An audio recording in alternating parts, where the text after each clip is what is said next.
Everything had been pretty stable. Once everyone who was going to die had died at least. Even my parents. We'd all lost at least one parent. That may explain what brought all of us together. 7 kids like the 7 days of the week. And a duty for each one of us. All between 9 and 12 years old. We always moved together. The Murtaugh twins, Nora and Wiley, and the other 3 kids in the group. Shelby, Ivan, Amelia, and me, Violet. Ivan leaned on Amelia. She was his big sister. Sometimes I felt really jealous of the kids who still had someone to care about. To the adults, we were the kids who needed looking after, which was irritating, but kind of nice at the same time. Until the flood, we had lived with about 100 other people in the lower floors of the Mandarin Oriental in Washington, D.C. The outside of the hotel was boarded up and fortified, and JTF soldiers often stopped by to make sure things were okay. It's funny how okay sounds like it could be worse when your entire world is collapsing. They got water from rain barrels. It was a pretty safe place compared to some. Things in D.C. were a bit better than they were being over winter. Maybe that was because it was easier to feel good about things when flowers were blooming and everything was green. Now we were staying up at the old Smithsonian Castle. We helped in the garden, and many times, like today, we would go out to find stuff to help out in the camp.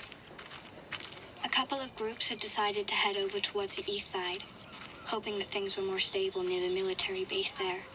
What was it called again? Saeed, what's the name of the army base over by the river? Not the Potomac one, the other one. The Lincoln Camp. I was glad Saeed was around.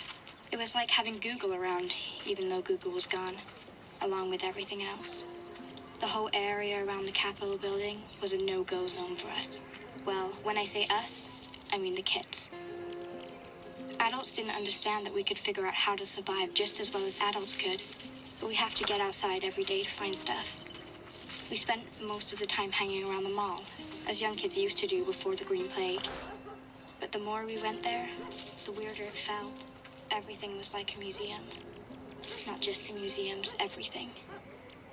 The sports apparel shop, the BK, even the billboard welcoming tourists. Seemed like it had been made for a different world.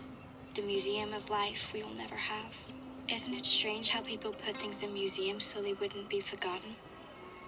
Now one of the old things people remembered was the way things used to be before the plague.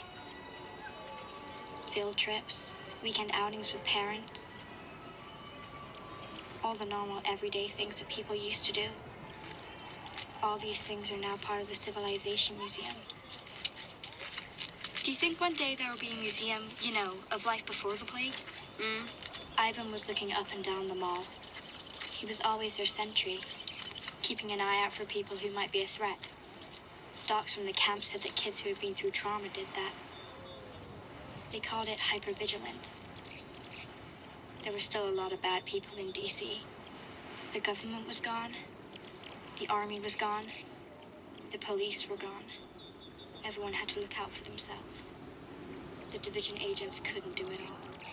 Saeed was looking at me. I know. You want to go to the Air and Space Museum, but we can't. Come on. I always wanted to be an astronaut. See space, the stars, the infinite nothing. And now? Now, it's about getting out of this place. Images of the Challenger spaceship exploding in the sky a few minutes after launch flashed through my head. As if even the image of hope was sullied, the Air and Space Museum was one of our no-go zones. Supposedly, bad people had taken it over as well. We can't go there on our own. It's too dangerous. Dangerous? Compared to what?